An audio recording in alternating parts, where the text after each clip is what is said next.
రాజకీయాల్లోకి వచ్చినప్పుడు ఆయన వెంట నడిచారు పవన్ కళ్యాణ్. 2009లో ప్రజారాజ్యం పార్టీ తరపున పవన్ కళ్యాణ్ అహర్నిశలు ప్రచారం చేశారు. ఆ పార్టీ యువజన నాయకుడిగా ఎటువంటి పదవులు ఆశించకుండా ఆ ఎన్నికల్లో ప్రచారం చేశారు. అయితే ఆయన తన సహజ సిద్ధమైన ఆవేశంతో మాట్లాడడం, ఆయనకు ప్రజల మీద, ప్రజాస్వామ్యం మీద నిశ్చిత అభిప్రాయాలు ఉన్నాయని అప్పుడే జనానికి అర్థమైంది.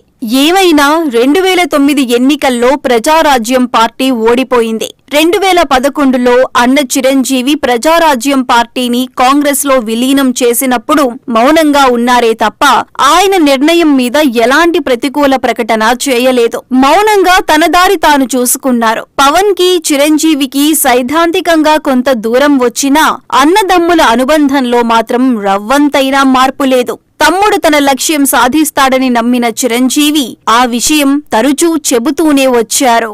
కుటుంబంలో పవన్ కళ్యాణ్కి ఎప్పుడూ ఒక ప్రత్యేకమైన గుర్తింపు ఉంటూనే వచ్చింది. పెద్దన్న, చిన్నన్న మాత్రమే కాదు, పెద్దన్న కొడుకు రామ్ చరణ్, చిన్నన్న కొడుకు ఎన్నికల్లో చరిత్ర సృష్టించిన వేళ కొణిదెల ఇంట సంబరాలు అంబరాన్నంటాయి. చిరంజీవి ఇంటి దగ్గర పూల వర్షంతో స్వాగతం పలకటం పవన్ ను ఉక్కిరిబిక్కిరి చేసింది. కొడుక్కి దిష్టి తీసిన తల్లి ప్రేమతో కేక్ తినిపిస్తే తల్లి లాంటి వదిన తన పెద్ద కొడుకు లాంటి పవన్ ను కౌగిలించుకొని అద్భుత విజయానికి శుభాకాంక్షలు చెప్పి ఎర్రనీళ్లతో దిష్టి తీశారు. తమ్ముడి అసాధారణ విజయానికి ఉప్పొంగిపోయిన మెగాస్టార్ పూలమాలతో సత్కరిస్తే పాదాభివందనం చేసి ఆ అఖండ విజయాన్ని అన్నకు సమర్పించి ఆశీస్సులందుకున్న సంస్కారం పవన్ కళ్యాణ్ది.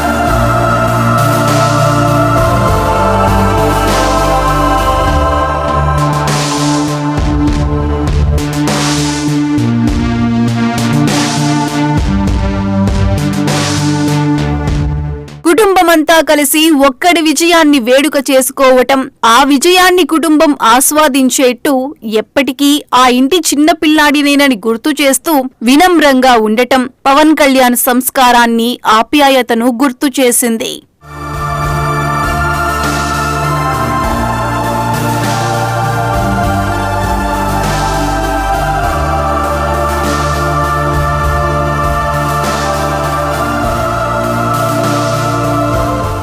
ఇంటర్తో చదువు ఆపేసి మార్షల్ ఆర్ట్స్ నేర్చుకుని యాక్టింగ్లోనూ సత్యానంద్ దగ్గర శిష్యరికం చేసిన కళ్యాణ్ బాబు పవన్ కళ్యాణ్గా సినీ రంగ ప్రవేశం చేశారు. చిరంజీవి తమ్ముడిగా ప్రేక్షక లోకానికి పరిచయమైన కొద్ది కాలంలోనే తనకంటూ ఒక అభిమాన గణాన్ని తయారు చేసుకోగలిగేలా ప్రత్యేకమైన ముద్ర వేయగలిగారు. మధ్యలో కొన్ని ఫ్లాపులు ఇబ్బంది పెట్టినా మళ్లీ హిట్లు కొట్టిన పవన్ రాటు తేలారు. రాజకీయాల్లోకి వెళ్లిన తరువాత కూడా సినిమాల్లోనూ అలరిస్తూ అభిమానులను ఇంకా పెంచుకోగలిగారు. విజయవంతమైన రాజకీయ పార్టీకి పునాదులు వేసుకోవడానికి ఆయనకు సినీ అభిమాన గణం అండగా నిలిచింది.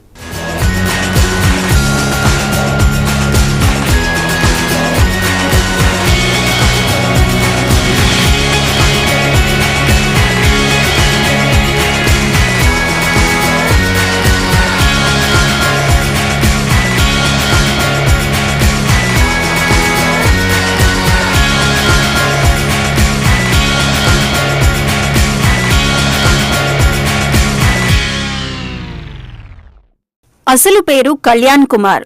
ఇంట్లో అందరూ కళ్యాణ్ బాబు అని పిలుస్తారు. కానీ సినిమాలకొచ్చేసరికి పవన్ కళ్యాణ్ గా పేరు మారింది. ఆ విధంగా అక్కడమ్మాయి ఇక్కడబ్బాయి సినిమాతో పవన్ కళ్యాణ్ సినిమా ఇండస్ట్రీలోకి అడుగుపెట్టారు. 1996 మార్చి 11న షూటింగ్ మొదలై అదే ఏడాది అక్టోబర్లో ఈ సినిమా రిలీజ్ అయింది. ఆ విధంగా పవన్ కళ్యాణ్ సినీ జీవితానికి 28 ఏళ్లు. 1996లో రిలీజ్ అయిన ఈ సినిమాను ఈవీవి సత్యనారాయణ తెరకెక్కించారు. తొలి సినిమా బాక్సాఫీస్ దగ్గర యావరేజ్ అనిపించుకుంది.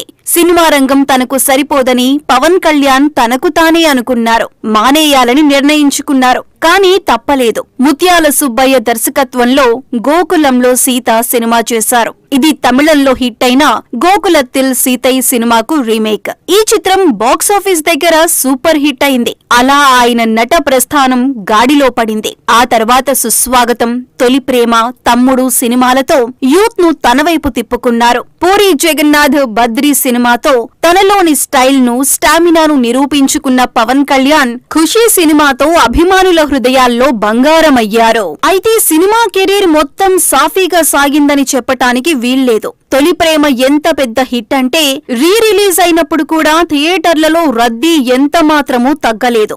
ఇన్నేళ్లైనా ఆ సినిమాకున్న క్రేజ్ తగ్గలేదంటే అప్పట్లో ఆ సినిమా ఎంత పెద్ద హిట్టో అర్థం చేసుకోవచ్చు. తొలి ప్రేమ తరువాత తమ్ముడు, బద్రీ, ఖుషీ వరుసగా హిట్ అయ్యాయి. ఆ తర్వాతే పవన్ సినిమా కెరీర్ లో ఫ్లాప్స్ మొదలయ్యాయి. 2003లో రిలీజ్ అయిన జానీ తరువాత మళ్లీ 5 ఏళ్ల దాకా ఆయనకు సరైన హిట్ దక్కలేదు. 2008లో జల్సా మళ్లీ ఆయన అభిమానులను విశేషంగా అలరించింది. తొలి చిత్రాన్ని నిర్మించిన గీతా ఆర్ట్స్ ఈ విజయాన్ని అందించింది. త్రివిక్రమ్ శ్రీనివాస్ కథ, దర్శకత్వం పవన్ కళ్యాణ్ చేత జల్సా చేయించాయి. ఇక 2012లో గబ్బర్ సింగ్ తో మరో హిట్ అందుకున్నారు. ఇది రీమేక్ సినిమా అయినా బాక్సాఫీస్ దగ్గర దుమ్ము దులిపింది. ఆ తర్వాత వచ్చిన అత్తారింటికి దారేది సినిమా బాక్సాఫీస్ ను షేక్ చేసింది.